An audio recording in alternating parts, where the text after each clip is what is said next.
Welcome to the Project, the podcast with the mission to cover every project throughout pop culture and history. I'm Sam. And I'm Lewis. And this week we watched the penultimate episode of Project Icon. We did. It feels weird that we're so close to the end, but we have been very dedicated to this show for over a month now. That's right, yeah. Yeah, it's been good fun. It's been a wild ride, hasn't it? I feel like this episode was tense. Yeah. I felt fucking nervous watching this. It's gonna feel really weird not doing Project Icon. Yeah, that's what I was thinking there. And that little moment of silence we had just then, I was kind of like, oh god, what are we going to do next? What are we going to do next? That one you mentioned, the home one where they talk about Sims or whatever. Oh yeah, maybe that's probably that. Yeah, but yeah, if you want to skip past this and go straight to the Project Icon episode 5, Catchup recap, post-show discussion. Time codes are in the episode description, so click away. Wow. If you want to skip straight to personal projects at the end, we'll be talking about the final episode of The Mandalorian season 3. We will.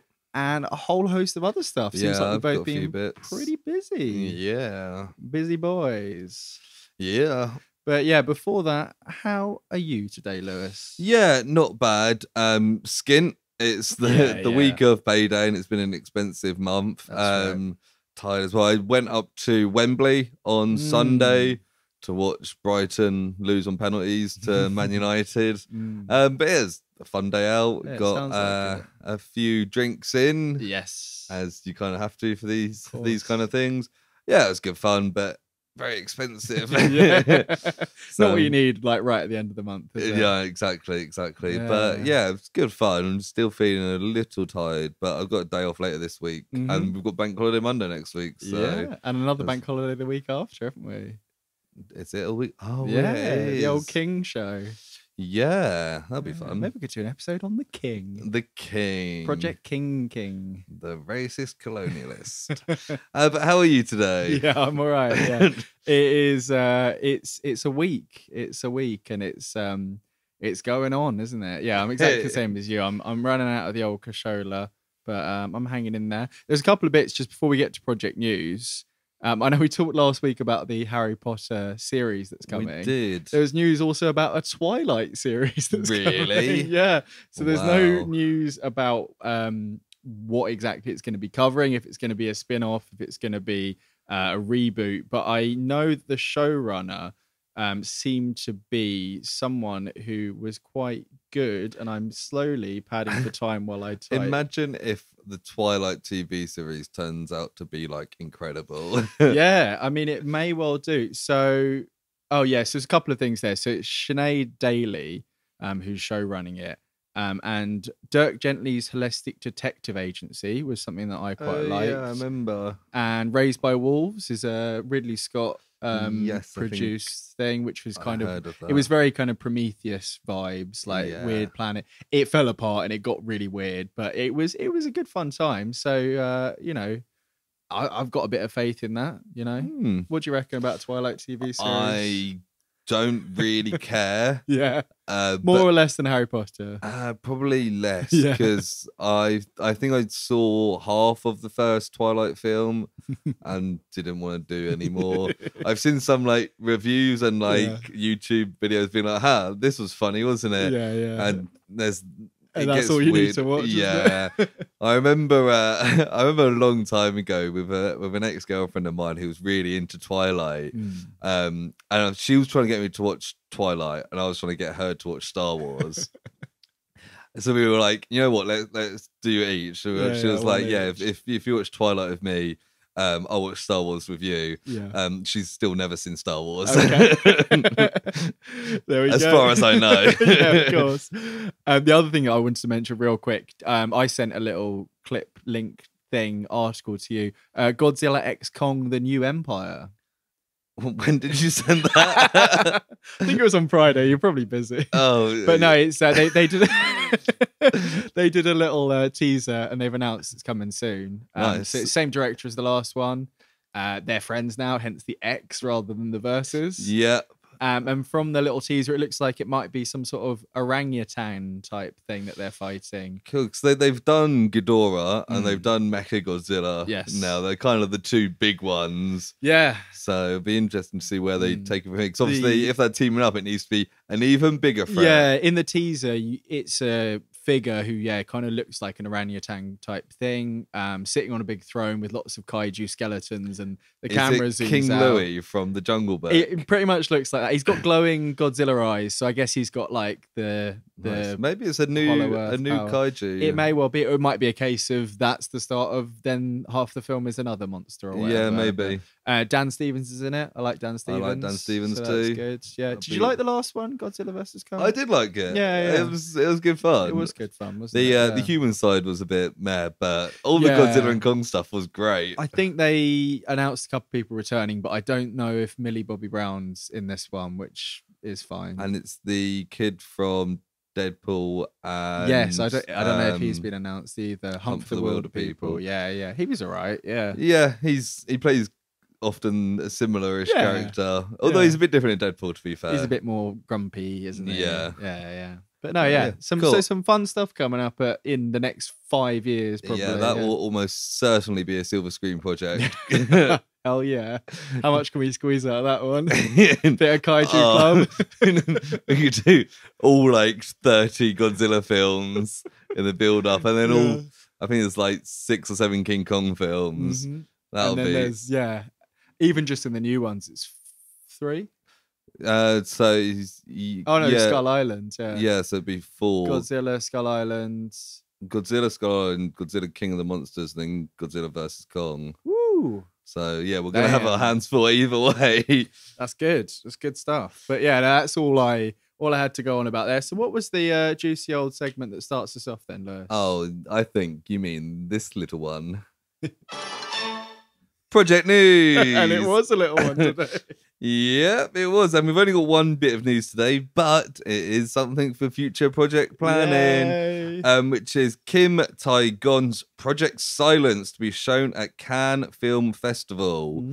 So, Korean horror film Project Silence, starring Lee Sun-kyun, who was in Parasite, and Joo Ji-hoon, is going to Cannes. It's not going to be up for any of the awards. It's kind of in their midnight showing stuff where they usually put kind of more controversial or genre-based stuff.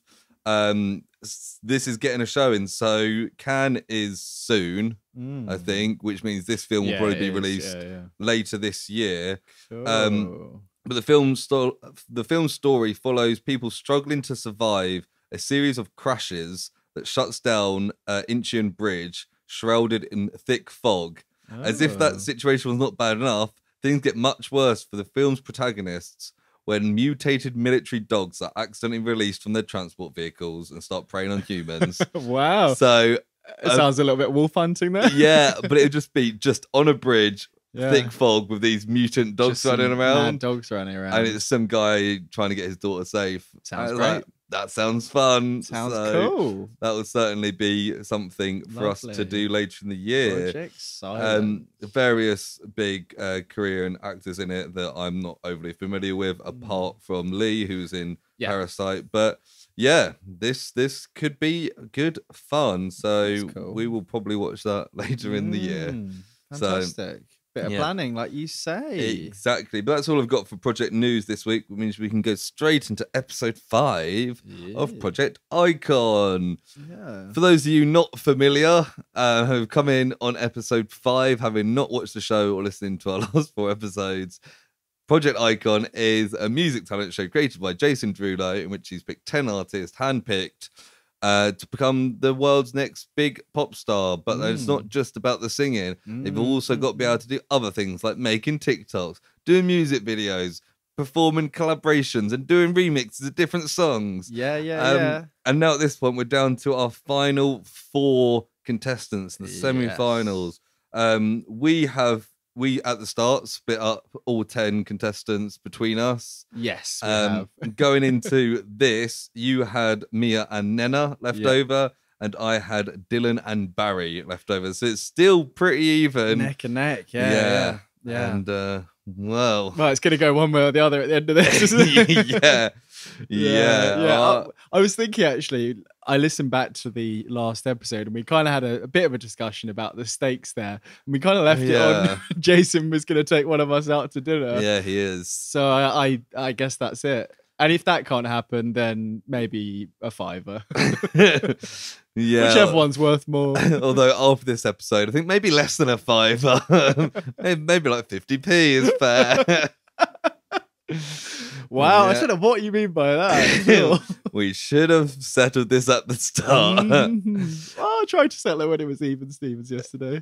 yesterday.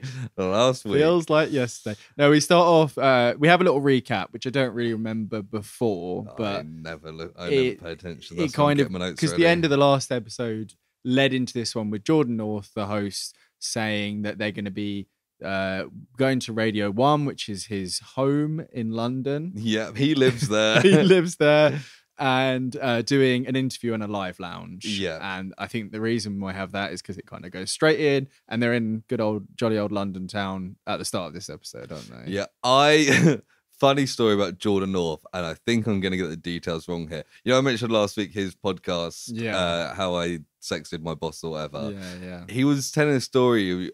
I think it was about when he was like first started on Radio 1. Right. And he was doing like the 4:30 slot in the morning. Okay. So he was like always running late and falling asleep. And he said he got there early one day, went downstairs and fell asleep. No. And got woken up like later, and he was like a half hour late for his slot. Quickly went on it and was like trying to make up for it. And then after, like, his bosses pulled him in and then were like, Jordan, what's up? And he was like, I'm so sorry. And they were like, no.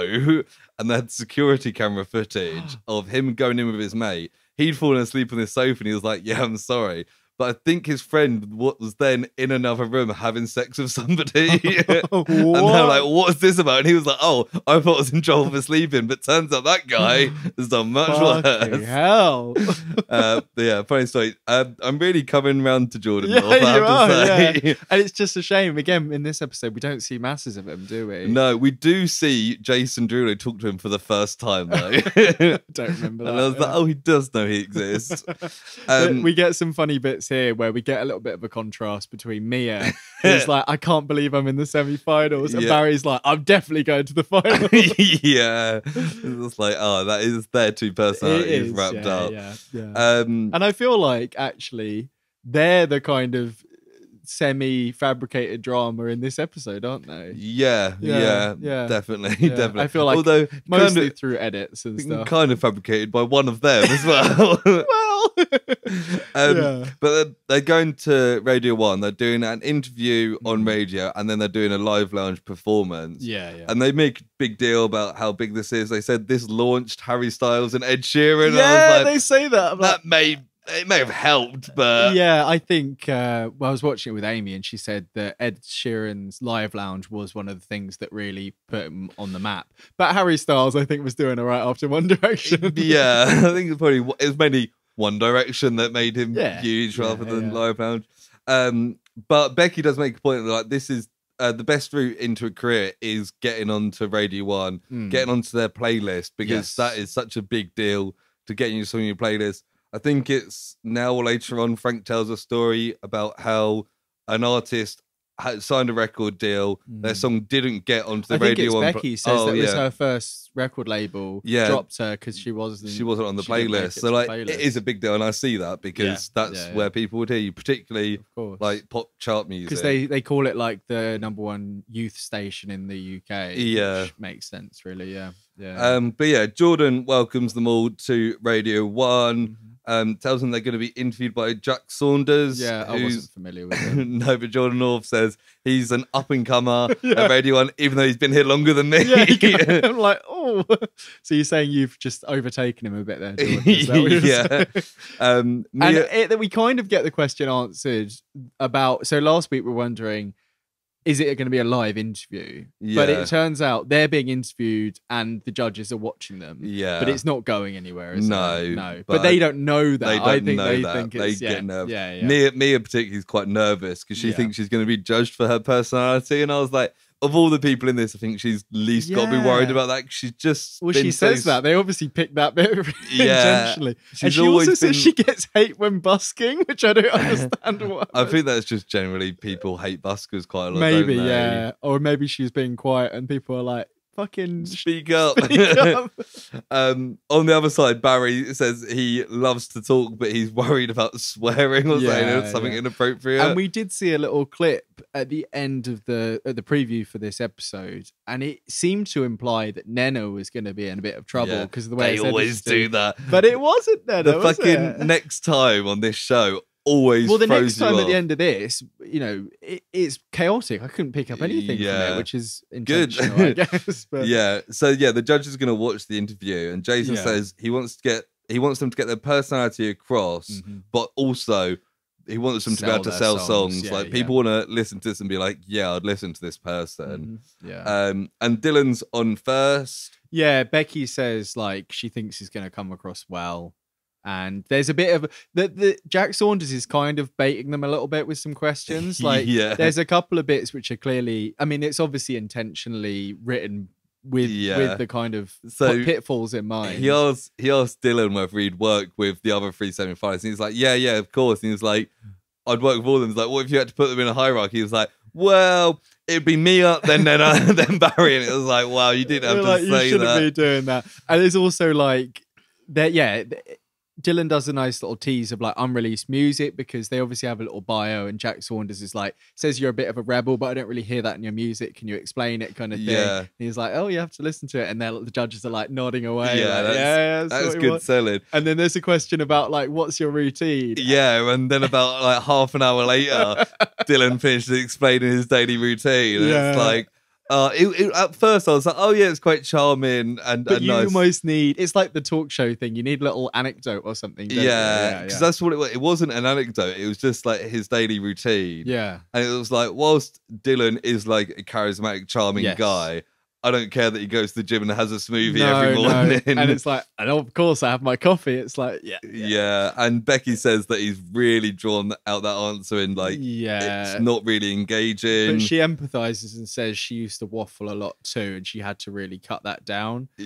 And the thing as well with this, like we've kind of criticized some of the tasks and challenges before, in that a lot of these things you would have some sort of extra training before you were released. They've not had like they've had no training. Media training at all. So. And the golden rule that they all keep talking about is something that they obviously didn't know, which we'll come to with Mia. So I think it's a bit harsh to be too harsh on them. In this section, I think so as well. But I guess it's looking at like the person they have to put the least work into is what they're looking for. And which it's is like, just like, how much of a natural are they as well? Especially that kind of charisma side of it. That coming across, because they're all good characters in their own ways. From what we've seen, but that's when they've let their guard down a bit more, kind of thing. So, exactly. Dylan comes off and says he really enjoyed it, but it was like too short, and it was like, well, not for everyone listening, Dylan.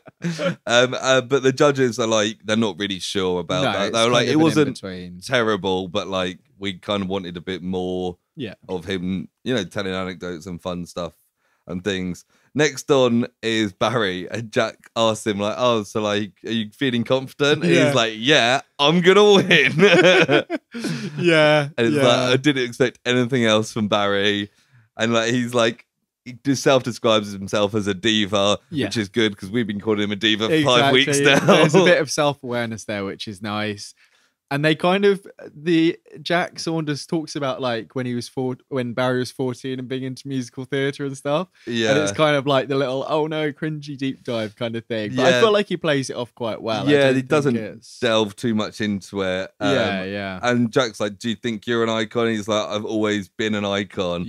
And this is a bit where we get from Jason, which I think's been an ongoing thing throughout this, is Barry's confidence bordering on arrogance. Overconfidence. Because Barry says later on that like it's kind of a counterpart to kind of his own insecurities. A lot of people with that kind of confidence, of course, are insecure in that way. But when you're just doing it for self-protection, other people don't realise that. I think it seems like arrogance. Becky makes a comment later on when they're being a bit more critical.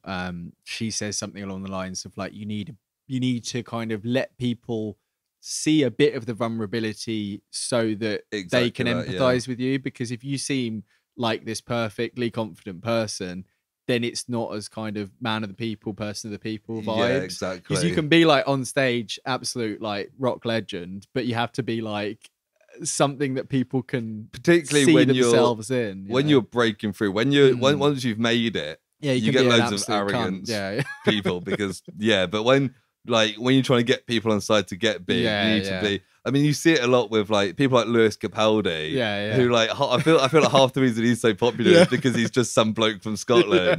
Like I'm fairly, he's got some good songs, but I'm fairly indifferent, but I like him as a person. Yeah, of course. Similar with Ed Sheeran, he just seems like a fun guy to hang out with. Frank, we get a little bit of the glam rock stuff, which is something that comes up again throughout this episode. And Barry's asked about it, and he does talk about his inspirations of kind of liking the fact that it could be men wearing certain things and acting in a certain way on stage, and it was deemed more acceptable at the time because it was within this genre. And that adds an element to kind of stuff that we've heard before. Because, it's something that we see in his performances, but I think it's something that we don't always see in the genre of music he performs. I think it's like his personality and his character and his style and seems very glam rock, but the songs don't seem to quite match up quite often. And that is something that the playlist team mention a bit later on. But Frank says he interviewed well, but maybe a bit too overconfident. Yes. And then kind of like, it wasn't terrible, but it was kind of bordering on perhaps you nearly crossed the line. Yeah, so at this point, both Dylan and Barry's have been kind of good but not great is kind of the vibe, isn't it? Jordan North asked Barry what he thought of Jack Saunders, and he was like, he's really fit. It was like, Barry probably didn't think that was going to be on TV. Oh, maybe he did. I mean, he's not wrong. And next up is Mia. Yes. And of all people, I thought she'd get nervous and maybe hold herself back, but be the least controversial. She almost immediately, we have Becky in the other room being like, you need to be more animated. She is very quiet. And it seems like she's gonna seems nervous. Seems like like you say, she's almost gonna freeze up there. And they kind of, I can't remember exactly how it is, but it's something like Dylan was asked about. Yes, first, like Jack's asking about her like style, and she's like, "Oh, I like doing like dance tracks like Becky Hill, but I'm also like a busker, so it's kind of she can do both." And she's like, "Oh, would you?" She was like, "Oh, Barry seemed to think that he's really confident. It's like, what do you think about that?" And she's like, I'm not convinced he's the winner. She's like, he seems like too confident. And like confidence could destroy. I think that's actually like, do you think you're going to be the winner? And she's like, oh, I'm not sure. I know Barry probably thinks he does. I don't think I think she mentions Barry so herself. It's that, are you confident? And she's like, kind of, but Barry is. And then starts, confidence can destroy you. Well, I think she says some people are. And then they say, can you name who it is? And the judges are like, no.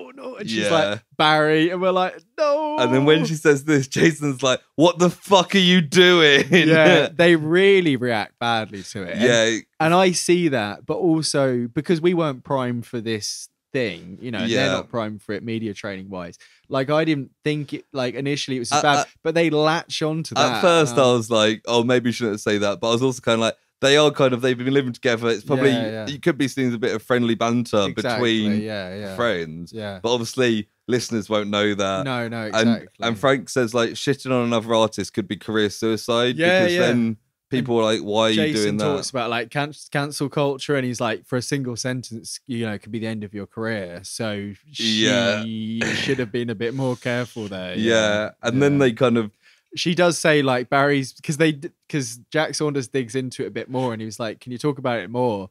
And at that point, she'd have been like, no, I'm only joking. Yeah, but she's like, he's been negative towards me the whole competition. Yeah, she put me down quite a lot. And Becky's just like, this is really bad.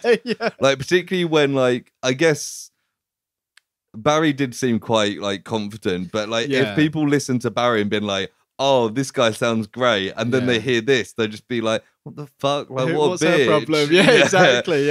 And she literally, Becky finishes with like, that is like the worst interview you can do. Well, yeah, she before that, Jack asks her if she'd collaborate with Barry on a song, and she goes, "Oh God, no!" And it was like, yeah, and she's just like, you don't talk negative about other people, like. No. Like Jason's, saying it's a risk to your career, and it is an absolute dumpster fire of an interview. I think it seems to be, from the feedback we get from her later and stuff, it seems to be that she was so nervous that when she found something she could talk about, she kind of just lent into it. Yeah, and she didn't really think about the content of what she was talking about. And she kind of fair, really, mentions that like throughout this show, she's been very quiet and not said anything. And it might just be when she's seen everyone else do it and kind of get this far by doing it, she might have been like, well, I might as well join in. She just picked the worst time to do it. Like, you can be bitchy to our camera on this, but not to the whole of England. Tell Jordan North, don't tell Jack Saunders. Yeah. And finally is Nena. And Frank's like, I'm quite intrigued by this because she's always really nervous but always pulls it out when it really matters. And she comes across very humble. She's very kind of charismatic. Jack asks her if she sees herself as an icon. She's kind of like, I don't feel like an icon yet because I haven't won, but like can definitely see like, myself that going there. It's what you'd want from it straight away. You're like, okay, she kind of says she's like the silent killer, which I think maybe a reference to last week when Amel said people had coasted. She might have been like, oh, people think I'm just going along not doing much, but I'm actually the silent killer. Oh yeah. And you're right, she sounds interesting. Like this genuinely like I was listening to this, like she fucking nailed this. And somebody Jack asks her about other contestants, and she's like, oh, it's not in my character to dish on people, which also we know isn't necessarily true, but it's fine if she puts that across in the interview because it's the whole point.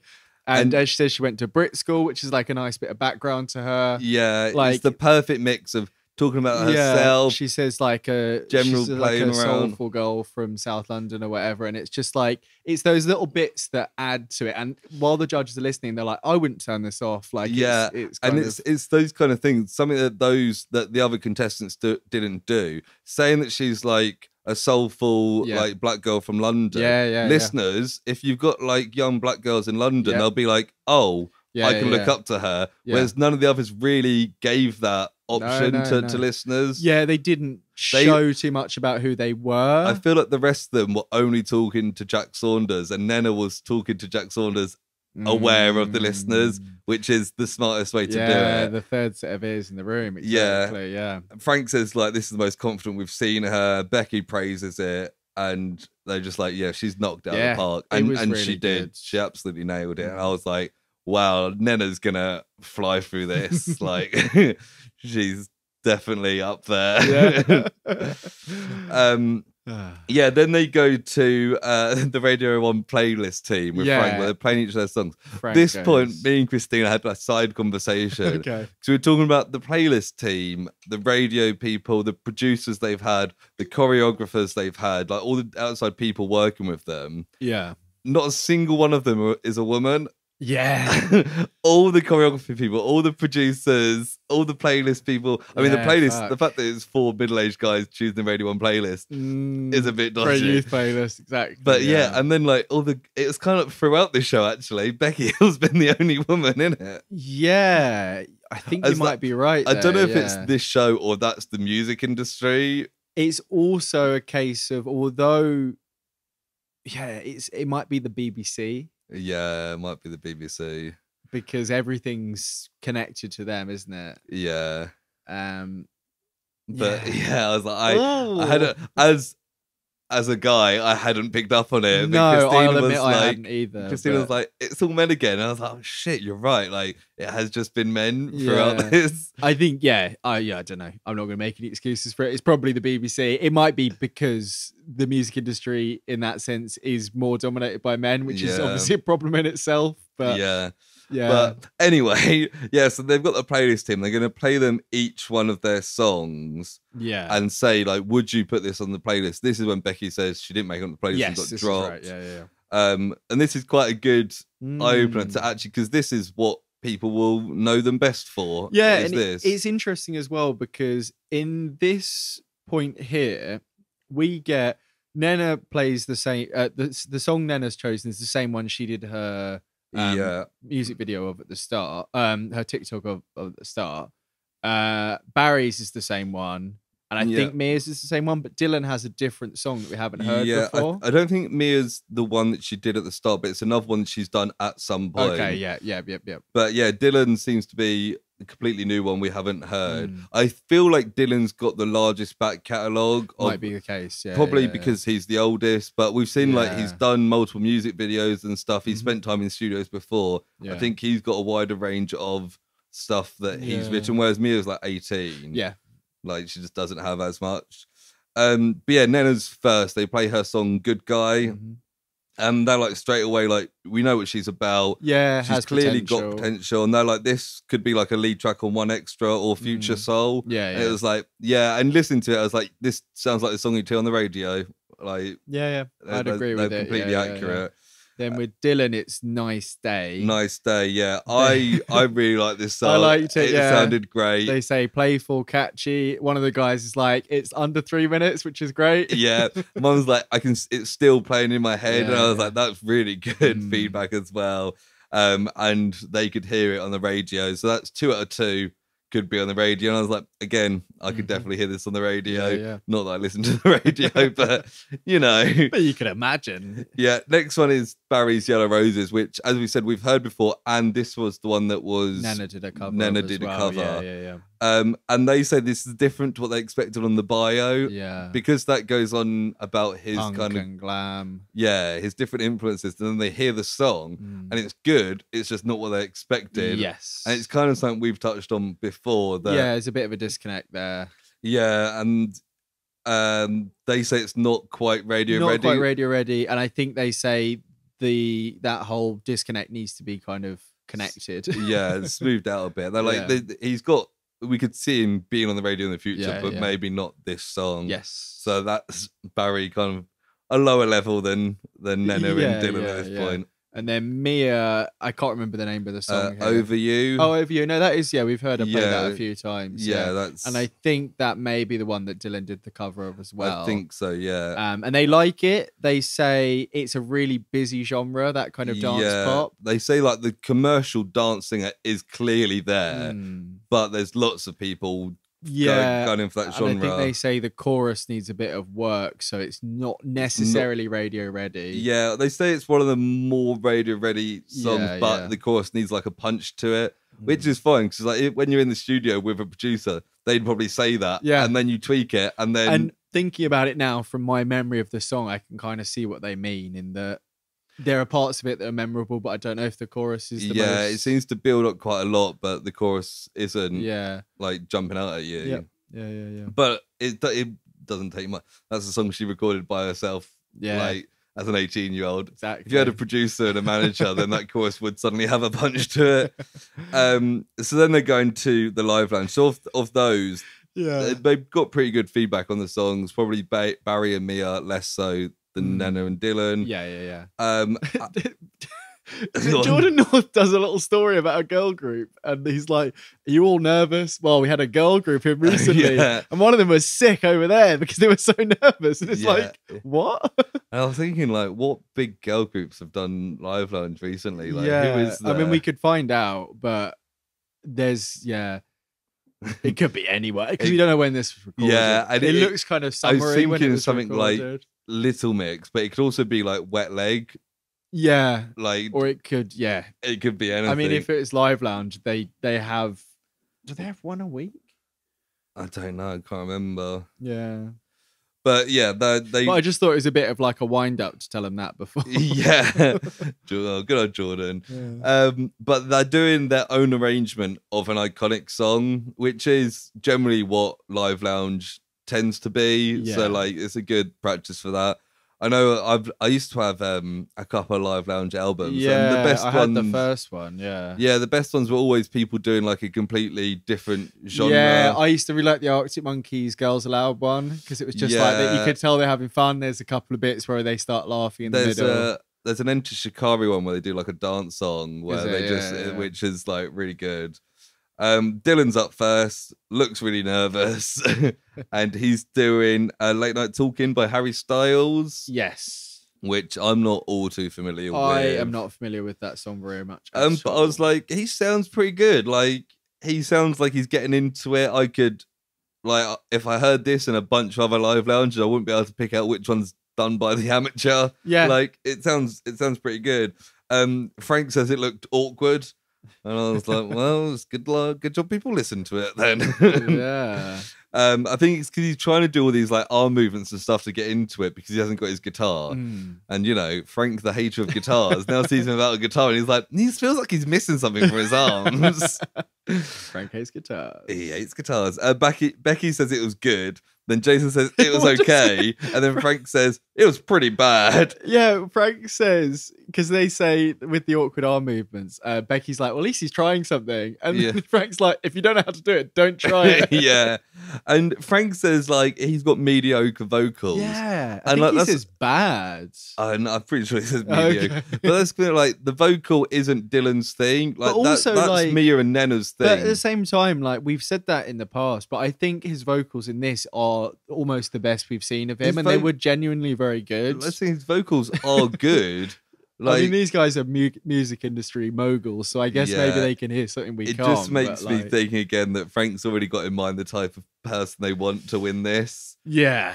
And it's not an indie guy with a guitar. Yeah. Because Frank hates guitars. He does. Next up is Nena, who does About Damn Time by Lizzo. Yes, that's right. I think when I first saw it doing that, I was like, I preferred her to do something more out the box. Different, yeah. But I guess at the same time, they need to do something that they're familiar with, that's within their kind of wheelhouse, and do a different arrangement of it. And she does do it different because Lizzo's great, but she's never one that like blasts powerful vocals loads, whereas Nena is. So she can put that in on a cover and make it sound great. Yeah, it starts off nice and chill, then picks up. She uses the backing singers really well, and like it just, when it kicks in, it's like Nena's really good.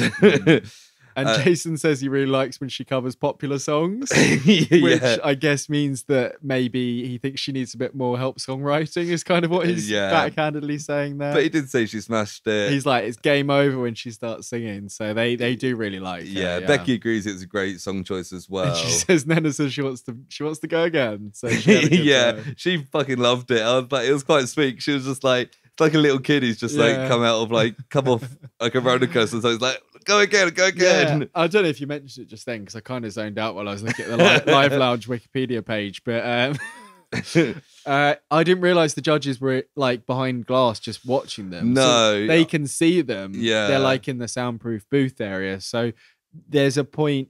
Is it Nena there where she comes out? She kind of notices them and she's like, oh. And she's like, I'm just going to focus on my thing. And she smashes it. So again, they just didn't tell them. I mean, I think if I was one of them, I'd assume that the judges are watching because... Yeah, but I guess with the interview, they didn't know they were listening to the interview live kind of thing. Yeah. Did they? So, yeah. And then we got Barry. Mia next. Oh, yeah. Mia. And Frank immediately before she's on is like, she's unaware of how disastrous her interview was. This needs to go really well. And I was like, that was probably for the best, because that probably would have thrown her off. Oh, absolutely. Yeah. And she does Spaceman by Sam Ryder. And I was like, that is a great choice for me. I've actually never heard it because I didn't watch the Eurovisions this year. It's an okay song, but it really is one for like great vocalists to cover. I've heard little clips. I know in the lead up when he was picked and that they used to play a lot of it on the TV. Yeah, so. You'll probably hear it if you watch Eurovision in a couple of weeks. He'll probably be on there singing it. Is it this? God, I thought it was early this year. Was it last year? Yeah, it's on in like a few weeks. I'm pretty sure. Oh yeah, it's around the same time as Great Escape, isn't it? Because there's always it's around the same time as the Coronation. I know that because the BBC have got to do Coronation and Eurovision in 1 week. Yeah, it's 9th to the 13th of May. Of May, yeah. Of March, yeah. Oh no, I would quite like to watch it. You went to a thing. I went to a thing, but I think the person who was having that party is actually going to it this year.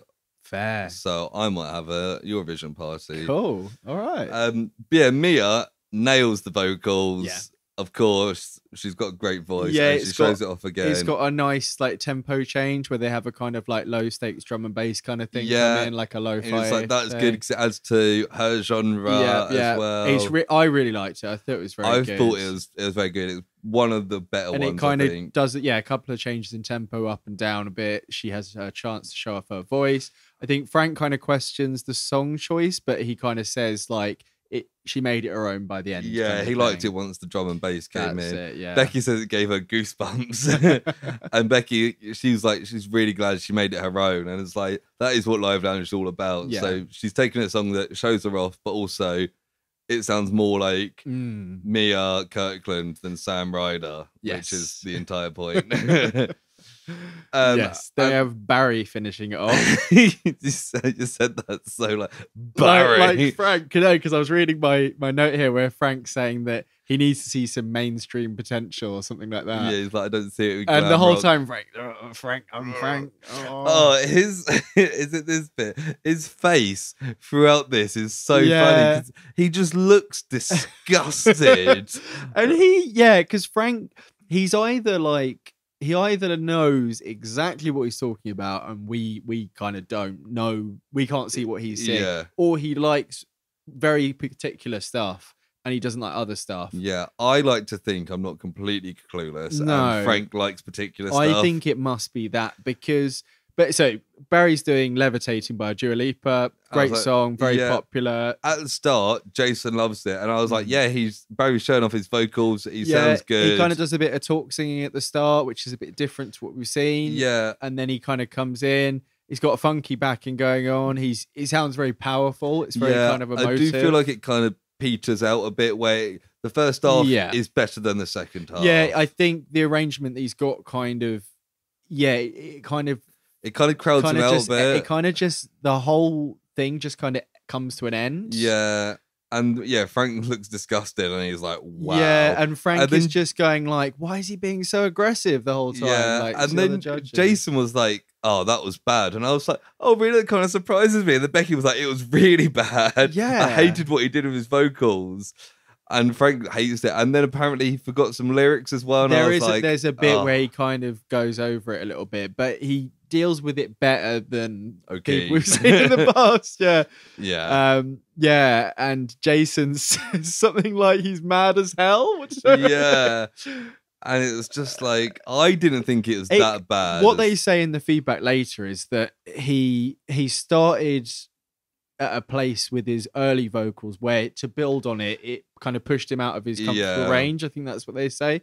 And I can see that. And it's verging on kind of the more, I don't even know what the term is for it, but where it sounds slightly more akin to like a passionate kind of singing, passionate kind of screaming almost, but in tune screaming. It's not like a screamer. I don't know what the term. It's more like a rock vocal kind of vibe. Yeah. But clearly the judges felt like that didn't go with the arrangement and with the song. Yeah, which like it may not be they're criticizing specifically the vocals, but the vocals with the backing music is more doesn't like match. You say, if there was like if a screamo band happened to be in Live Lounge, which I don't think has ever happened. Well, I guess Shikari kind of has some screamo vocals, early days, but part of me feels like Architects have done a Live Lounge, but they would have done like a chilled song. Yeah, but if they were to do a screamo version of Dua Lipa, then the judges, if they were there, would be like, well, this is what you do. But I guess because it's not what they wanted from Barry, that's what they're upset about. I think that's it. And it's that mainstream potential. We've seen Barry do those kind of vocals before. When he did the remix song, he touched on it a bit. It's clearly something he can do. And it sounds good. Exactly, yeah. It's clearly just they're not quite comfortable with it. I think it was the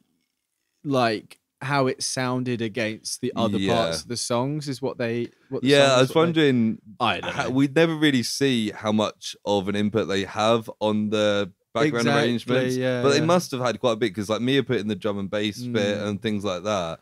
So it's like they must have had a bigger say. But I feel like earlier when they were doing like the remix of each other's song, it was a big deal kind of that arrangement stuff, and now it's just kind of not talked about. We get a bit of Jordan talking to them all.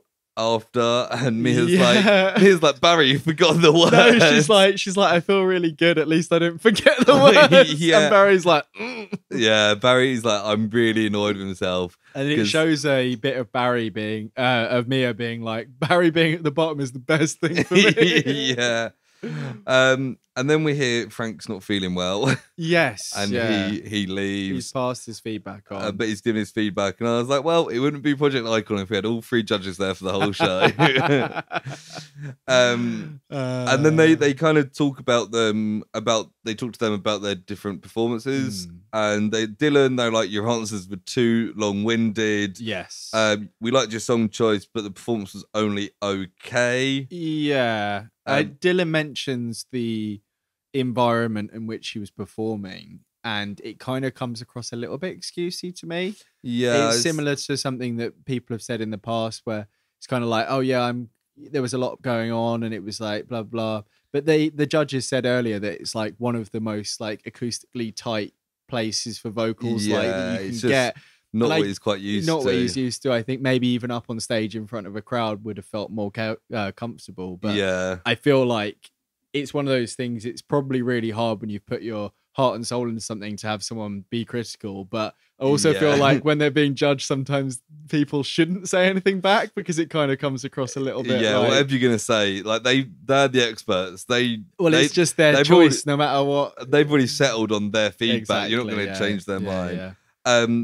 Jason says Barry seemed a bit arrogant. It's like a fine line, and he was right on the precipice of crossing it. Yeah. And Becky says, like, we need to see more vulnerability. That's it. Yeah. I think this is when Barry talks about how like he does it as like a cover up for his insecurities. So it's kind of hard to judge himself. Yeah, and this is again where they mention the bit I said earlier, too low and then too shouty, they say. Yeah. And when they say you forgot the lyrics, he's like, what did I forget the lyrics? I don't know about that. Which is a big O'Keen move there. Yeah. I think generally they say they just expected more from him. And I feel like for both the interview and the live lounge, I think I expected better from Barry. Like, not that he was bad, but like we've seen him really good in recent weeks. Yeah. Better than this. I would say so. And like the interview, he can seem really charming and charismatic at times, and that didn't come across in the interview. Exactly. And I think, I don't know. I feel like it's so difficult to judge them on such a small thing. Yeah. But we have to. Yeah, that's what we're here for. That's what Jason, Frank, and Becky are there for. And that's what Lewis and Sam are here for. We're here. We're the stand-ins because none of the judges are here this week. Yep. Oh, no, wait, look. Becky's here on tour. Hi, Becky. Hi, Becky. She's just driving past. Yeah. Frank's just giving us a dirty look because he's seen a guitar in the corner. The next one is... You got me looking around for guitars. I was like, I don't know if there's one in here. No, but there's one in the other room. Yeah. Jason says the Mia interview shocked him. Yeah. And like, it's the biggest no-no saying you wouldn't work. It shows that you're immature. Yeah. And I was like, she is 18. Yeah, it's fucking brutal though. Like you can see it. Like they all. I mean, Nena doesn't really get any criticism, but the other 3 get some level of criticism. Yeah, and you can kind of see it on their faces. Like it's all pretty harsh stuff they're saying. It's not untrue. Yeah, but especially that. I think for Mia being the youngest, it's probably something she's like hyper aware of already. Yeah, and Barry seems very intrigued about who Mia was. Speaking down, although I don't think he asks her until later. No, he doesn't. No. But they say her performance was outstanding. Yeah. And I can't remember what else to say. This is when she said she's always tried to be the nice one, and she's let it out at the wrong moment. Yeah, she did. Like, yeah, stick to the talking heads and Jordan Law. It comes to Nena, and they're just like, wow. You nailed it. She's the winner of this episode, 100%.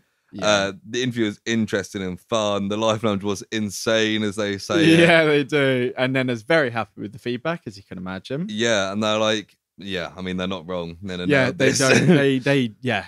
There's not really much to criticize. I was like, so, Nena's in the final. Like, 100%. I was like, I'm not sure which of the others going out or going through? I think at this point I had a pretty good idea based on feedback of who was going to be in the Sing to Save Yourself. I said to Christina at the time that I think it's going to be Barry and Dylan. Did you? Yeah. Yeah. But that Mia interview, like they were so critical of it. Yeah. It had to I think count. it's because like, you know, she got nervous. She's clearly not that kind of person. They know that. So it'd be like a bit of media training, and that's what you'd think. But because it's the task, I guess that's why. Yeah. And then they talk about the playlist team. Yeah. Nena's song was strong and go places. Dylan, perfect for the listeners. Yeah, it's ready for radio. Mia, they like the song, but the chorus needs work. It's a crowded dance scene. Yeah, which is fair enough.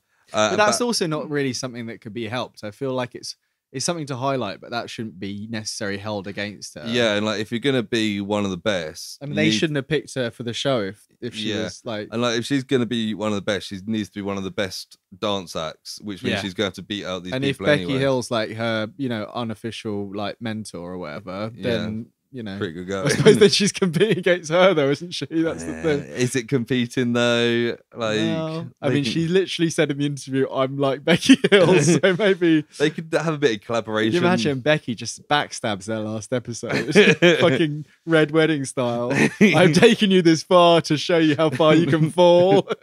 She throws her off the stage. She picks the person who's most different to her.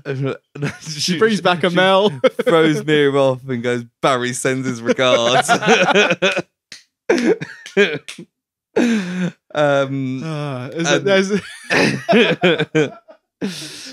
don't worry. They said Barry very strong vocals, but there's too much of a disconnection between the sound and the description, which is I'd agree. Yeah, which is that. And then they're like, we're gonna talk about who's in the final and who's going home, and I'm like, are you not doing a sing off? Like they didn't really lead into it very well. I keep getting confused about how they, because I think it was last week or something, or maybe the week before. It just seemed like they're just going to send someone home, finding out who's getting dropped, and like, sorry, it's like they always do this. I don't know why they keep pretending they're not going to do this. Well, it's also the kind of show where they might just drop one person and then make two others sing off. For a one-on-one final. I suppose Jay didn't have to do a Sing to Save Your Ass. No. Although I guess it was a 10-way Thing to Save Your Ass. Yeah, that was the... And he did rice, peas and chicken. Yeah. Rice, peas and chicken. I heard one of Jay's songs on Instagram. It was pretty good. Yeah, is it not rice, peas and chicken? It was called like Cake Dancehall Birthday. Oh god. Yeah, no, it was. But I think it was more of an like a metaphor for buttocks more than anything. Of all his songs, but he had a little dance challenge on TikTok, and it had all people in the video doing the dance. He said a dancer, didn't he? It wasn't that different to the other songs, to be perfectly honest. Yeah, fair enough. They get them all in together. Nena, you're in the finals, and I was like, yeah, of course she is. Yeah.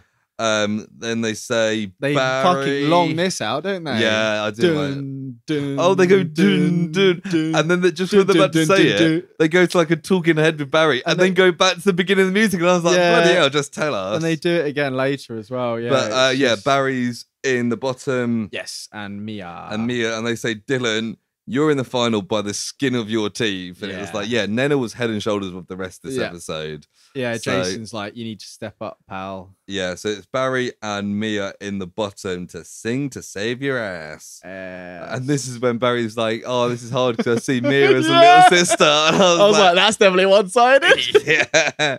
And then they go, because Frank's not here this time, we'll say it. It's showtime. Yeah, we talked about this last week. I don't think this was in every episode. No. I think they started it last week. They started it last week. maybe like he did it every week, but they didn't show it every week.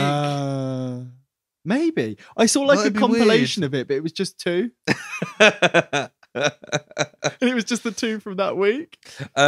Interestingly, for this Sing to Save Your Ass, they're both doing their own song. I got confused about this because Barry was like, I'm doing my own song. And I was like, Barry, you're not allowed to do that. I was like, that's a fucking ballsy move. Jesus Christ.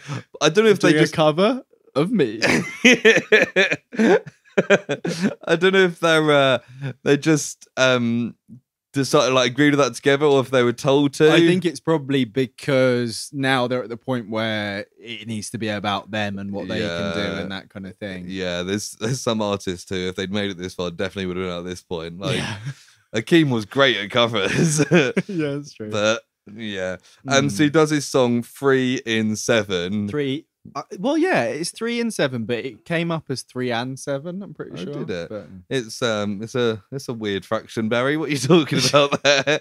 3 and 7. Yeah. He keeps thinking about how there's a 3 in 7 chance that like you're in love with me or whatever. And that's got to mean something, right? I guess it adds up to 10.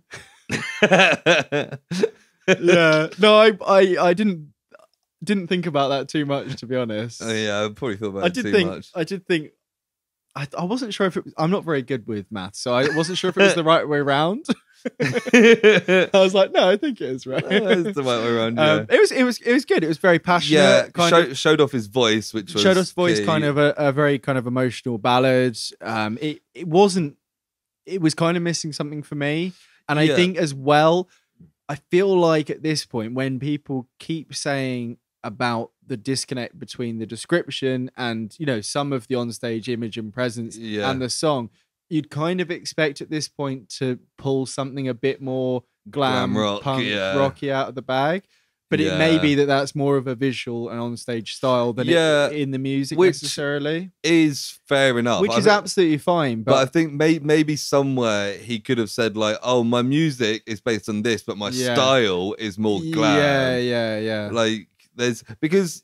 And it might be a case of that's what he aspires to be once he's a more developed artist, maybe with a band with him or something like that. Because you think of like, say like the 70s Elton John was like a lot of it was like pop music, like piano pop music, but his look was very glam. Absolutely. And like he had that, and it never felt like a disconnect. Like maybe that's kind of what Barry's going for, but it needs to kind of be clearer. And I think because they've obviously written these bios that keep being highlighted and shopped around, he's probably thinking, fuck's sake, I should have changed that. And it's now like 3 weeks in and you can't fucking go back and change it. So us mentioning it here is probably just like, yeah, I know.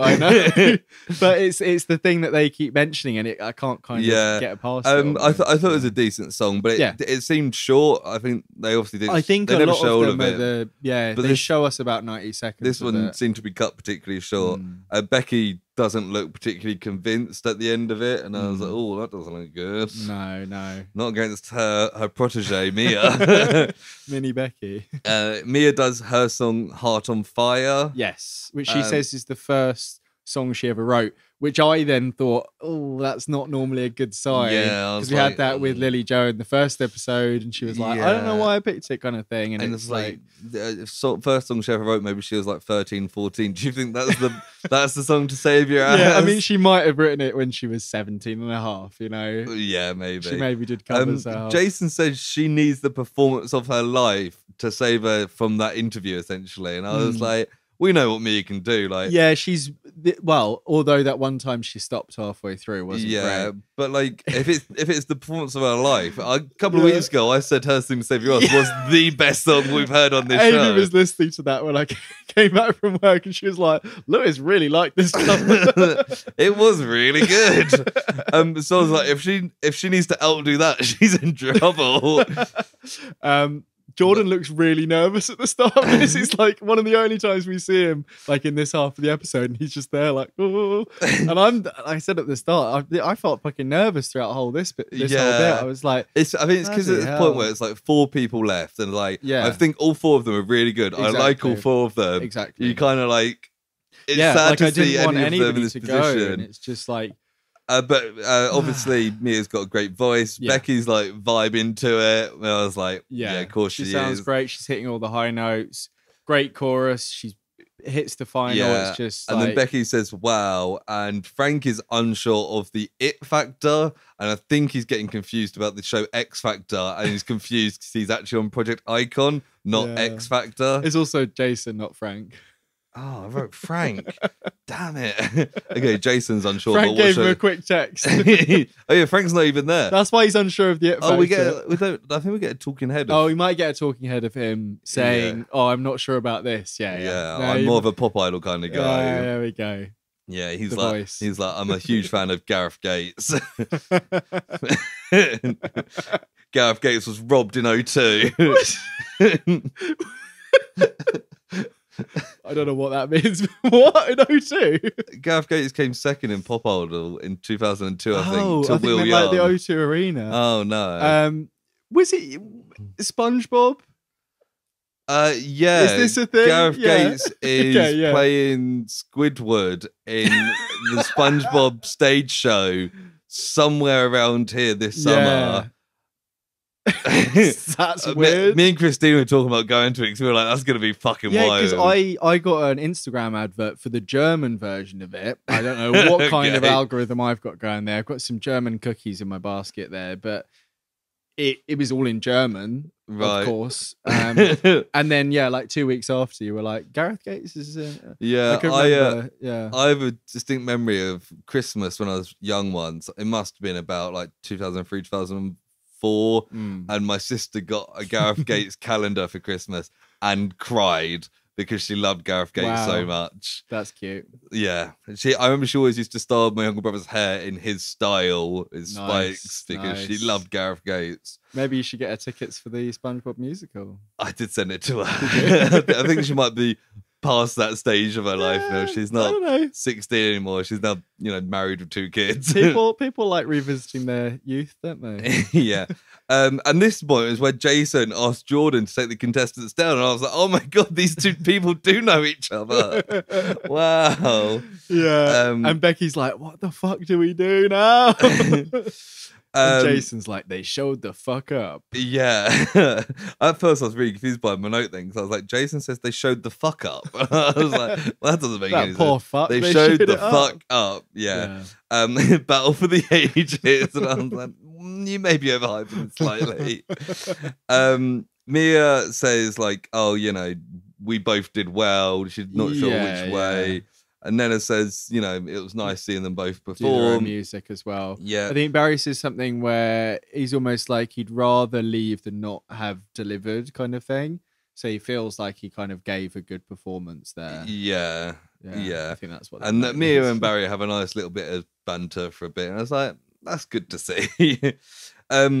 Jason says it was Barry's best performance. I was like, I'm not sure I entirely agree with that. It was good. Yeah. But Becky says she's unsure if he's built for the charts or Broadway. Yeah. And I kind of see that. He did say he was like a theatre kid, so that may be playing in her mind. And I was like, I kind of see that, but it may be a bit harsh because he is clearly really good. Yeah, very talented. And I think you're right. I think that's something that's, it's only seems to have come off the back of that interview. Yeah. I didn't really think about it before. But they say Mia had the better song, but Barry had the better vocals.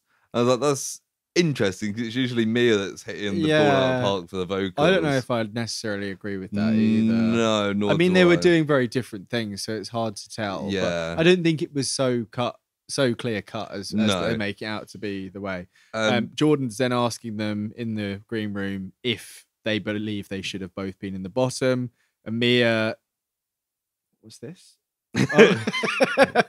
My notes didn't make any sense. She says Mia is really nervous.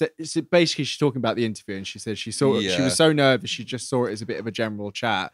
And this is when Barry's like, "Oh, by the way, who is it that you slated in the interview? And can you tell me?" And she's like, "Absolutely not." And it just shows Barry just like his face just drops. He's like, "Okay."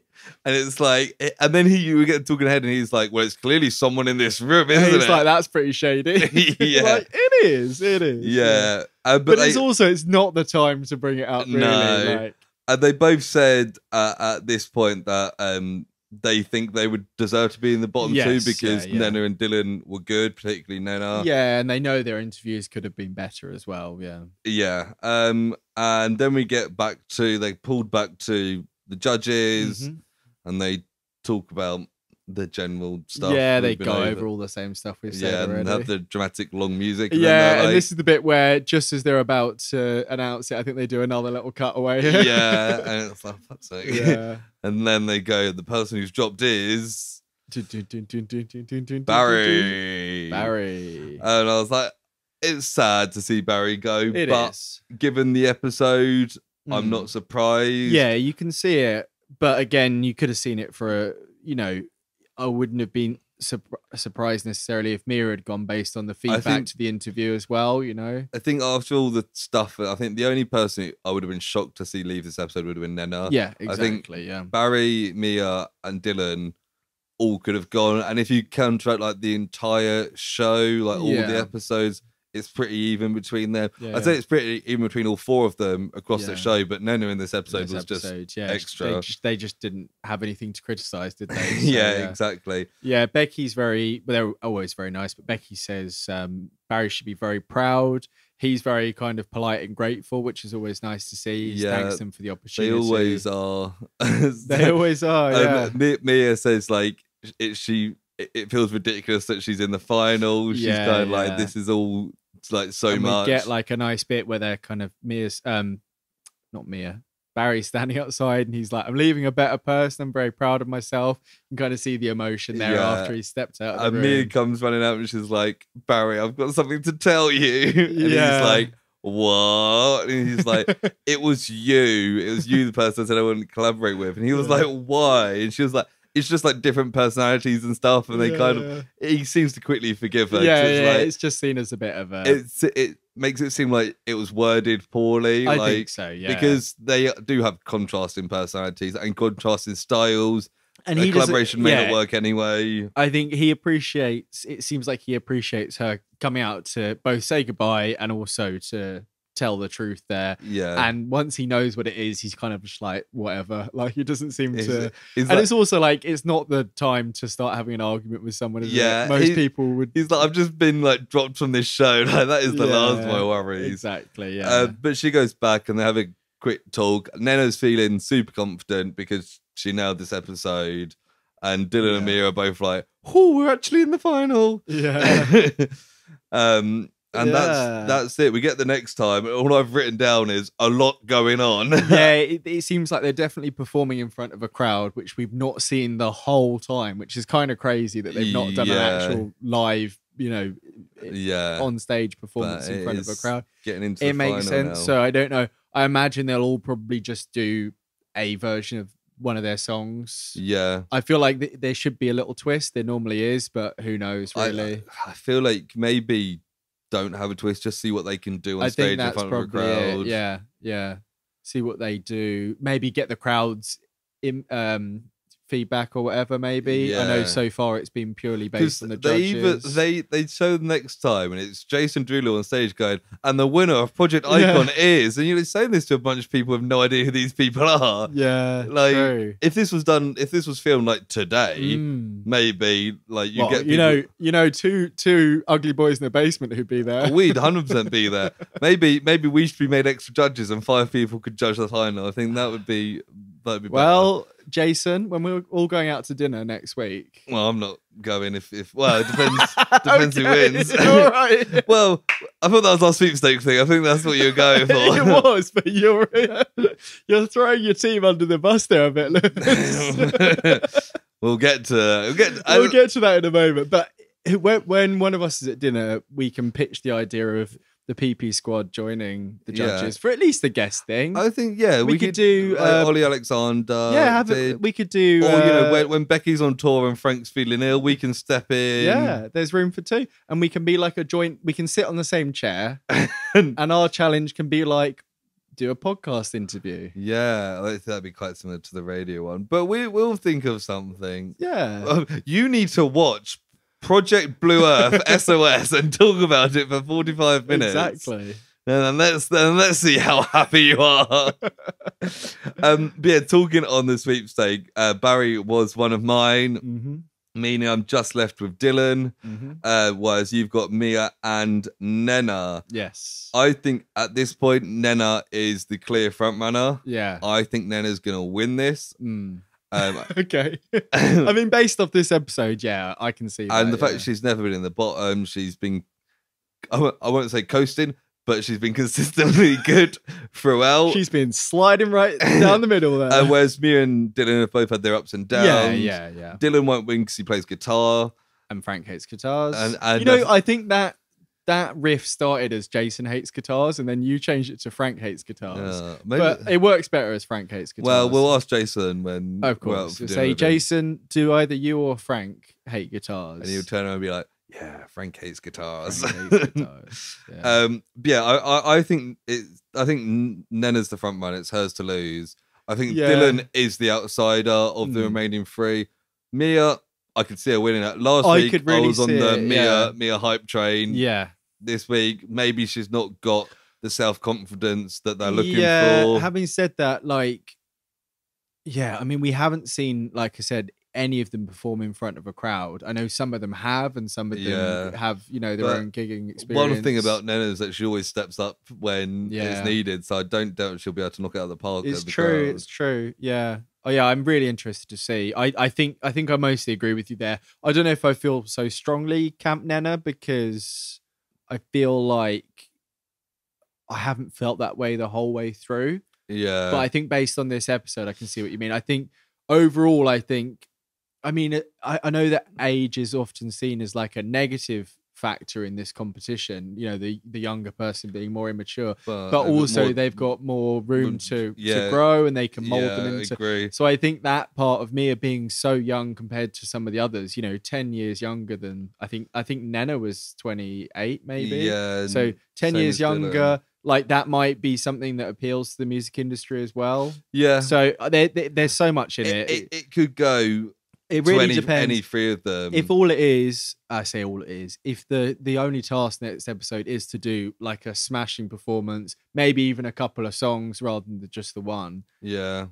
It's all about what happens on that stage and what they can deliver. So I'm just fucking keen to our see predictions throughout this show have always been wrong. Almost every time we've been thrown off. Yeah, I mean the only person like Dylan from the start was seen as a front runner, so we kind of jumped on that bandwagon a little bit. And Barry was getting a lot of screen time. Yeah, so Barry as well. And I think Mia as well. We've been pretty. I think Mia's always been in the conversation with us. And last week, I think I had Mia as the front runner. Yeah. I'm still kind of thinking Mia might pull it out of the bag, but I'm interested to see.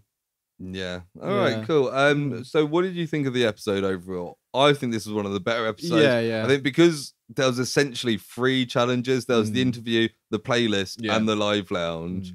And then seemed to be loads more after that. It felt like chocker, like it was real. Yeah, I think this was probably the best episode since the first one. Yeah, I'd probably agree with that. Yeah.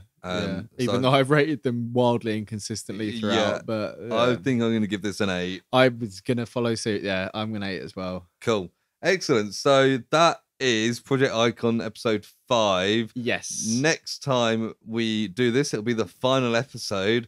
We'll all know who's won, who's the next Project Icon, who's got that X Factor, who's your pop idol with the voice. Exactly. I'm really looking forward to it. I'm really looking forward to it as well. I'll be watching it Sunday night.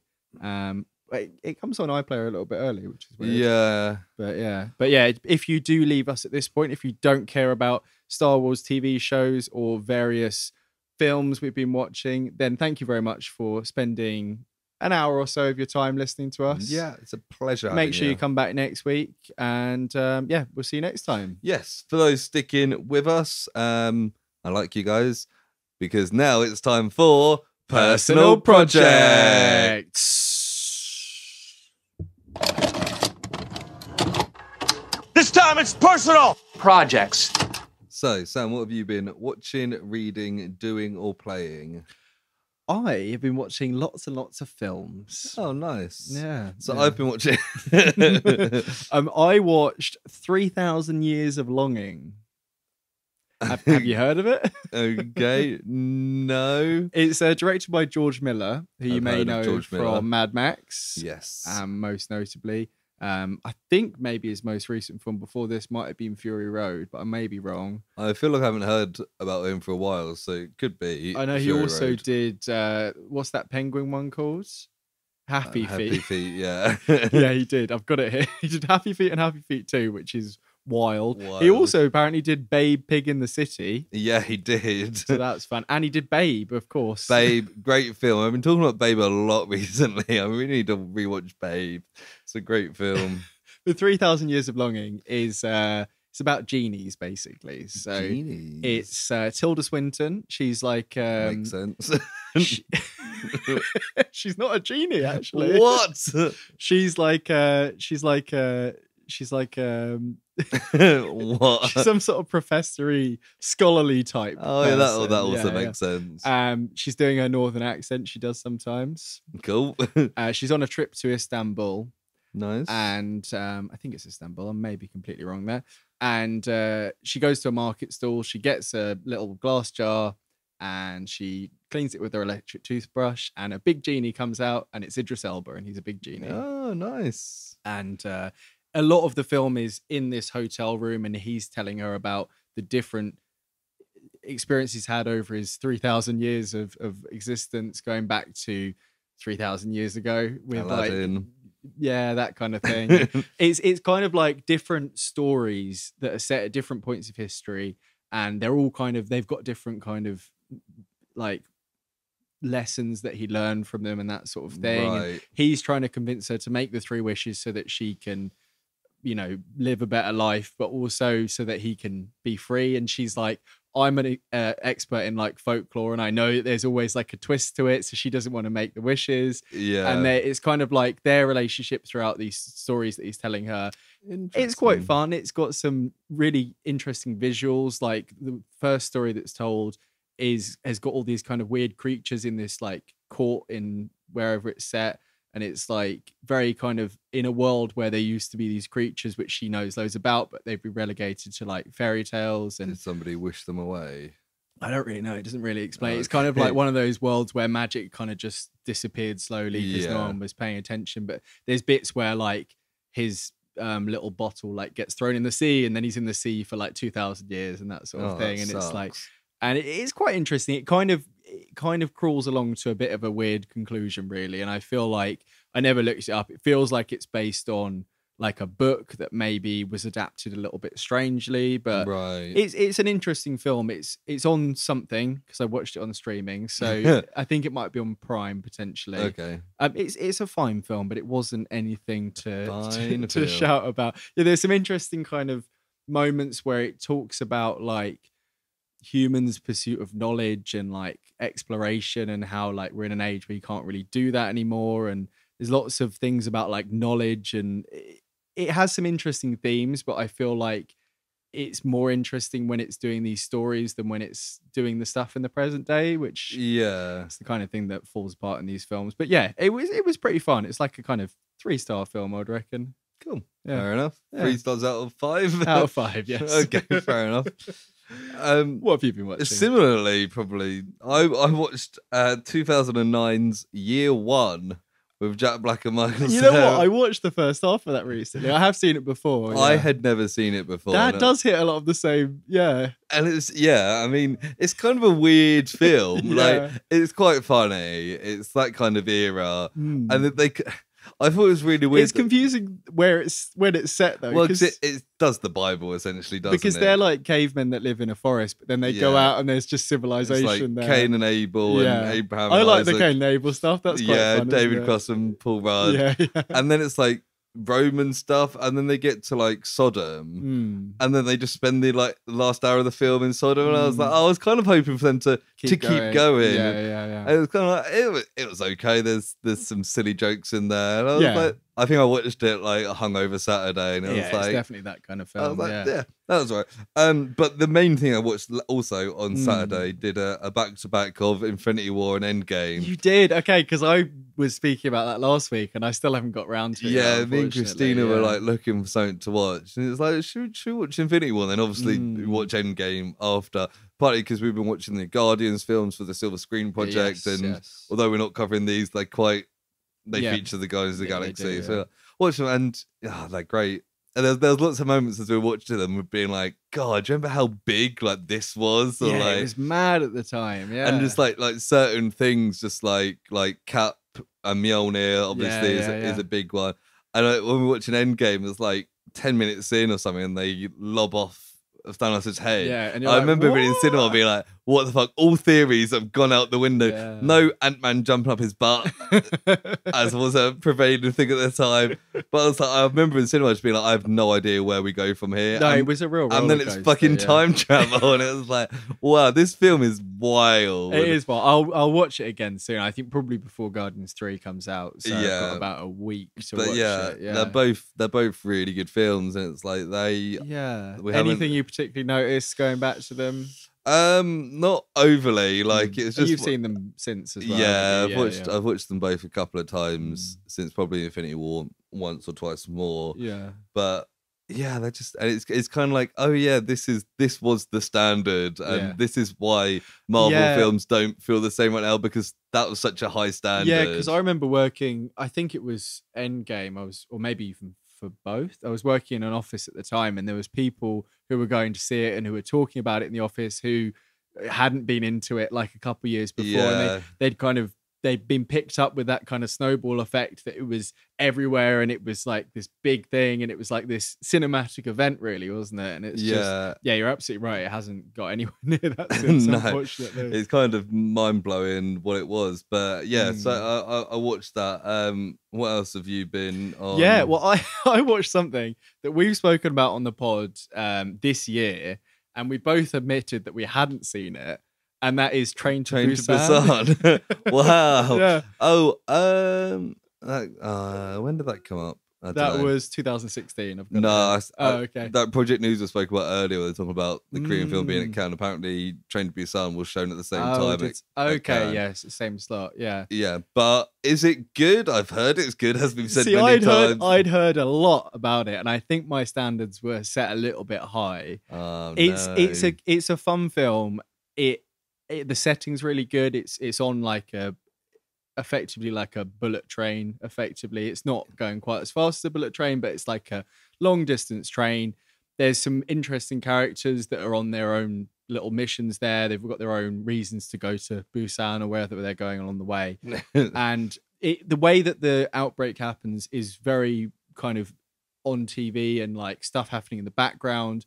Kind of almost like how it happens in Shaun of the Dead, but like without that same vibe. Yeah. And that's really interesting. And somebody, just as the train's about to pull away, someone just runs on last minute, and you're like, oh fuck, something's happening here. You find out she's got a little bite on her, and they do some interesting stuff with like the train having to stop and them having to like move carriages, and there's bits where certain carriages have a load of zombies in it, and they have to try and like fight their way through to the next bit.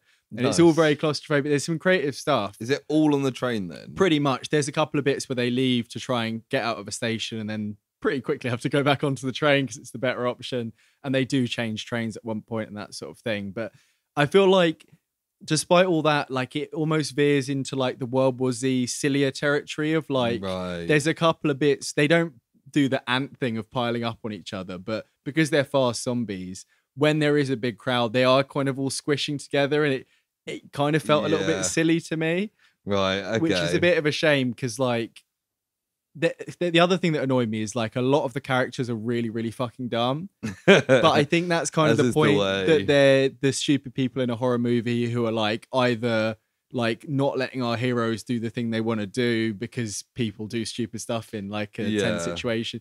But like, I think the combination of those two things, the fact it got a bit silly and a lot of the characters were like just doing annoying stuff, like it kind of made me got a little bit annoying, which is a real shame, because like I'd heard really good things. And there's a semi-sequel called Peninsula, which I'd quite like to watch as well, because they do fun stuff with the zombies are quite scary. They're more like 28 Days Later kind of thing, where they're very fast. They're kind of doing weird kind of neck cracking. They've confirmed kind of 28 months later now. Cillian Murphy's returning, and Alex Garland's back on board. I think.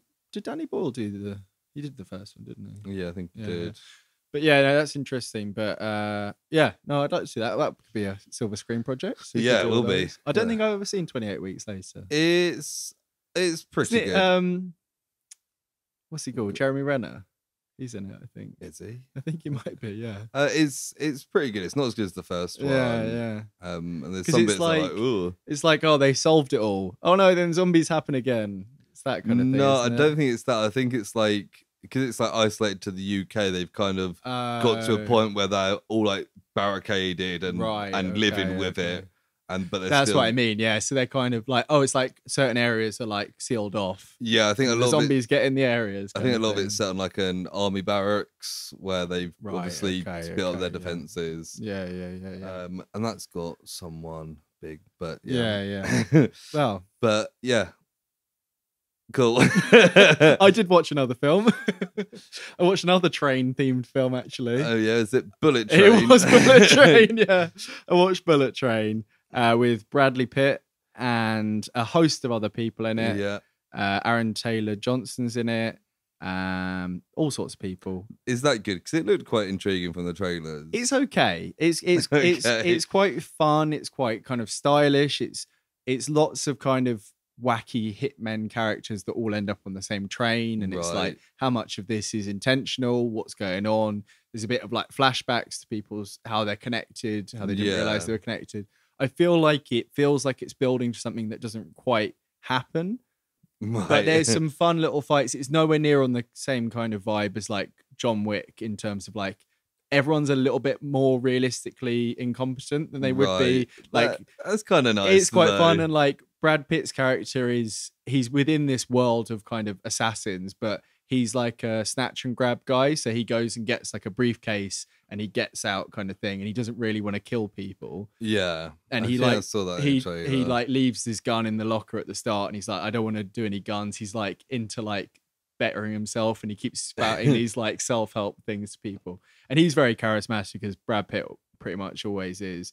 But it's quite funny because then he accidentally kills people like while defending himself and stuff. So of course, it's kind of like a bit slapsticky as well. And there's some kind of emotional moments where like a couple of the characters die, and you're like, oh no, I quite like them and that sort of thing. Does but Brad Pitt die?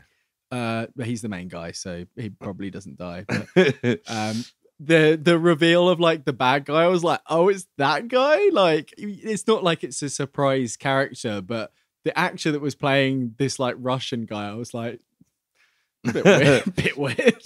Fair enough. And that Hiroyuki guy from what's Everything. He called? Yeah, he's Sanada. Yeah, he's in it. He's playing the exact same character. He's in fucking Endgame as well. I realised. He's the guy that Hawkeye kills.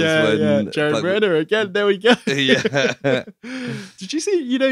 Jeremy Renner got like run over. Yeah, and it was like in hospital really for bad. ages. Like he was on a chat show, and he said like his eye like popped out of the socket and stuff. Yeah. Because initially it was like his legs got run over, but at first I was like, oh, he's been hit by a thingy. No, like he fully got ran over by killed. a snowmobile, like a snowplow, wasn't it? Yeah. Like ran over him. And he was in hospital for ages, and he's still like got like a walking stick. And stuff, hasn't he? I don't know if he'll be doing like action stuff again. He's just preparing for his role with Hawkeye, because Hawkeye's probably at that point by now. As we saw from the Hawkeye series, he's a bit knocked up. A bit knocked up. Knocked about a bit. Yeah. You know what I meant. No, that's all the train themed films I've been watching though. So. Cool. Shall we Mando the Lorian? Yes, the final episode of season 3. Yeah, what did you think? It was all right. Like it did conclude the story. Yeah. And it left it in a place where I'm like, this could be the end of these characters for now. And I think that's kind of the idea. I feel like a lot of the way things wrapped up was a little bit unsatisfying. Yeah, it was one of those where, like, at the end of the episode, when I thought about what happened in the episode, I was like, "Oh yeah, that sounds really good." And then when I actually think about it, I was like, "Actually, it was like an 8 out of 10." Like, I was hoping for like a 10 out of 10 episode. I think like the setup of the last episode was really good for this. Yeah, and a lot of like it did the fucking Return of the King fever, where there was like 5 endings. It was the last 25 minutes of it was endings. Yeah, it was just like I really liked when, like, one thing that was a bit annoying actually straight away was like Grogu then came and rescued Din straight away. And it's like, the whole point is that they get separated. Like, this isn't fun. But then I liked him doing his little Daredevil, John Wick hallway thing with the Darth Maul laser gates. Yeah. That was really fun. That was like, cool. He's actually doing stuff. And that was, when he was taking all those people, I was like, this is the most badass we've seen Din Djarin since like season 1. Absolutely. Because like, it's weird, like, when he's introduced to us, he's like this badass bounty hunter. And as he's progressed, he's kind of become like a bit of a fool. Yeah, he's a bit more like, he'll pull through, but he's quite slapstick, really. Yeah, he's gone from like John Wick to Indiana Jones. Yeah, 100%. But in this episode, he was back to that, like, he can do all this. Like, he was still getting beaten up, but he was pulling through, and he was getting the there's a couple of bits he threw like a dagger into someone. He tries to grab it, and like the guy falls off. So he wasn't like it wasn't perfect, flawless, but like he got through. Quite Daredevil-esque. Very Daredevil. Series. Yeah, we did get Grogu have a big moment using the Force at the end, protecting Din and Bo-Katan. Yeah, that was pretty fun. And he's Din Grogu now. Yeah, is that how that works? I guess it's one of those. Their names the other way around, like Korean names and stuff. But in my head, he would have been Grogu Jaren, but Din Grogu probably sounds a bit better. We did get not Snoke's in a tub, but we got Gideon's in a tub. And it was kind of stupid. He's just like, "Oh no, you got all my clones that were Force sensitive, by the way." Like, I mean, we knew that was somewhere, but it's kind of like bad exposition. But the technology's there, and he's like, and Din just presses the explode all the clones and flush them out button. It's a good thing that's there for them, isn't it? Yeah, that fight with Moff Gideon was pretty fun with like all the explosion stuff going around. And I liked that he had like the mecha suit effectively. He was punching harder. He had like there was motorized kind of whirring. The there was a bit where Grogu almost like got killed when he was jumping around. His suit got destroyed quite quickly, which was quite fun. And then we get IG-12 at the end becoming the new. There was there's the posh guy who then ended up crashing it. I finally remembered where I recognised him from. He's in Agents of S.H.I.E.L.D. Oh, is he? He's like a bad guy at some point. He's like either Hydra or like a businessman. He's like in the second episode when Daisy has to go undercover. Yes. He's the one selling the gravitonium. Yeah. Funny enough, I've just that his name's Sunil Bakshi. We mentioned Ralph Bakshi in the Silver Screen Push earlier. But yeah, I'm sure I recognised him, and then I looked at his filmography, and I was like, of course it's him. I saw a video on Instagram of him at some sort of Star Wars something convention, and there was a load of people in Mandalorian outfits coming up to meet him. And they had a little box that they'd made, and it was all like nicely designed. It had like the Mandalorian symbol. They were like, "We got you a present." And he opens it, and it's a replica of his helmet. And he's like, "This is so cool! Like they didn't let me keep." And he puts it on, and it like fits him. And they're all so nice. Chuffed. It's like all these like Scandinavian people in Mandalorian outfits, just like yes, it's so cute. Nice. Gideon breaks the Darksaber, has a little fight with Bo-Katan. That's now at least gone for the time being. Yeah.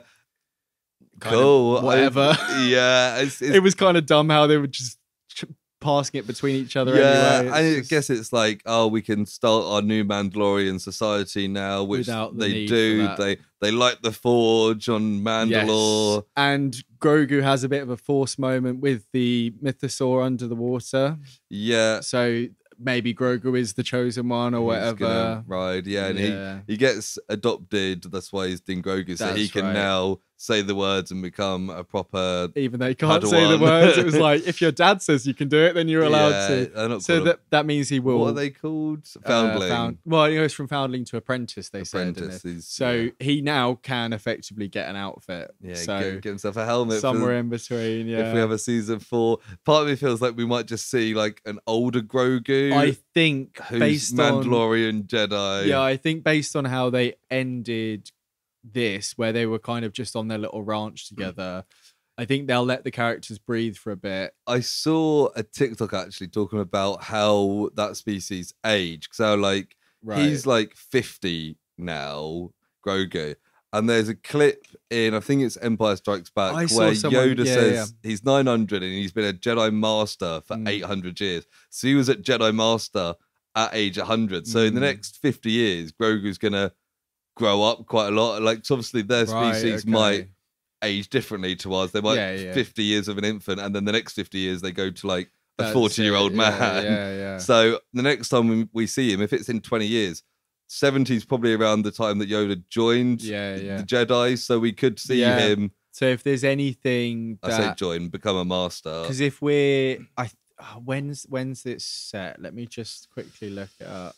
Yeah, I'm not entirely sure. But yeah, so we could see... Well, even the newly announced one with Daisy Ridley back as Rey, if that's 15 years after the last one. Yeah. If he pops up in that, he'd definitely be old enough to be chatting about. Yeah, really, exactly. Really. But yeah, we talked about them potentially doing like a team up with Din, Grogu, Ahsoka. Oh, we've got it here. So Mandalorian 1 and 2 is 9 ABY after the Battle of Yavin. Yeah, and then what is it? 5 years? No, it was 2 years, wasn't it? They said it's Yoda. 11. So yeah, 11 ABY. Cool. So Force Awakens is 34. So that's like 23 years after. So in Force Awakens, he'll be like 73. So he probably around the age that Yoda became a Jedi Master. Yeah. So yeah, that kind of lines up. Even if there's something like in the medium bit, they said the sequel trilogy is all over the space of 34 to 35. Yeah, because The Last Jedi is like immediately after Force Awakens. I thought Rise of Skywalker was a little bit later, like less than a year. No, I think it's just like a year after The Last Jedi. Yeah, fair. But yeah, so I think there's next time we see Din Grogu, he might be full Mandalorian helmet, lightsaber. They'll, like slim him up a bit more like slightly taller. Slightly taller. Have his ears poking out the Mandalorian helmet. I think I saw the concept art, the fan art that you mentioned before. Yeah, I liked how this season started with a baptism and ended with one as well. Yeah, it was quite a nice kind of cool thing. I like this season. It was probably better than most stuff I watched, but I still just feel that season 1 and 2 were better than this. Yeah, I think watching this, I was enjoying it throughout, and I didn't really feel that way. But I think overall, looking back on it, I can see what you mean. Like, I think especially that no one really like died. There was no real sacrifice at the end of this. It was all like good episodes. Like even that rich guy, the posh guy who crashed, he was still alive at the end. Yeah. Like it's just a bit like, I think there's lots and lots of good episodes, but season 1 and 2 had lots of like great episodes. Yeah. And it felt a little bit more like, if it felt like Monster of the Week quest, they felt satisfying. Yeah. Whereas in this, it was like none of them were. The only one that I really liked, I liked them doing the Blade Runner thing with all the droids. Yeah. That was the only one that I can literally remember off the top of my head. Yeah, there was the one where they went and fought the big bird with the Mandalorian. Yeah, I thought that was just fine, to be honest. Yeah. It was like, but it seems like this could be the ending now, because it kind of ended with that's what I'm thinking. Din settling down in a little hut on Navarro. Yeah, and the Mandalorians doing their own thing. So. I think what will probably happen is, because they're moving into the Ahsoka stuff now, and basically Dave Filoni's now getting to do stuff with the characters that he likes, really, isn't it? Yeah. And I reckon maybe end of Ahsoka as like a post credits, maybe Dim will get back involved. Yeah, maybe he'll turn up in an episode. He might turn up in an episode, and maybe that'll be how we see Grogu's progression. Yeah, we'll see something set a couple of years later. Maybe he's got like a bit of the armor or something like that. Yeah, that'll be cool. I mean, I'm excited for it. I think, especially considering there's that movie announced, for the upcoming thing, that will kind of probably be the next time we really see these guys. And obviously this has had 3 seasons now, where we've had like one of Boba Fett, one of Andor, we've got like the Acolyte coming up, and other things.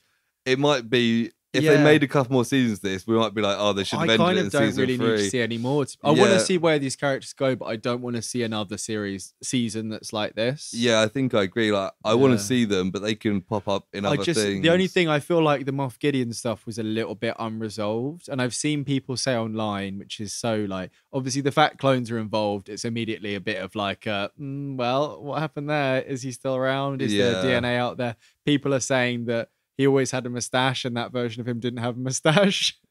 So maybe it was a clone. I mean, maybe he shaved. Maybe he shaved. That's probably more likely. Probably Giancarlo Esposito just didn't have a mustache anymore, and he was only in an episode and a half, so they were just like, "Don't bother."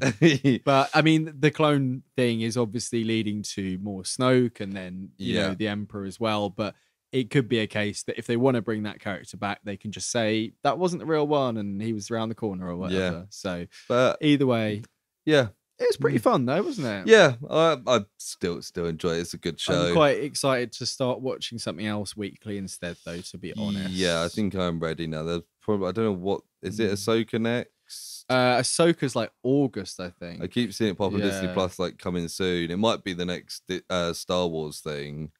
Yeah, we've actually got Secret Invasion coming at some point. Yeah, so we'll do a bit of Marvel. Oh, The Acolyte's 2024. Fucking hell. 2024? Oh, wait, it is 2023. Yeah, I thought it was next year. Secret Invasion is... Oh, that's bad Wikipediaing. You can't see when it comes out. It just says, June 21st. Okay, cool. So we've got like a couple of months. Yeah. Wow. Disney, there must be something out on there. Yeah, probably. There's another Kardashian show. something that's interesting, I mean. But I think that brings us to the end of the show. So thank you for joining us. Hopefully you enjoyed this. If you did, you can give us 5 stars. That would be great. If you want to give your predictions for the Project Icon finale, maybe have a guess at who you think is going to win or who you think should have won. Maybe you're a big J fan. Yeah. Let us know by getting in contact with us. Yeah, you can do so by sending us an email to the projectpod@gmail.com. Or if you want to find all our social medias, watch some clips, find out when new episodes are dropping, you can find all our social medias in the link tree in the episode description. Yeah. So other than that, I think we're all done for today. Yes, I will hear you next week. And I'll see you on Mandalore. Bye. Bye. Jason Derulo.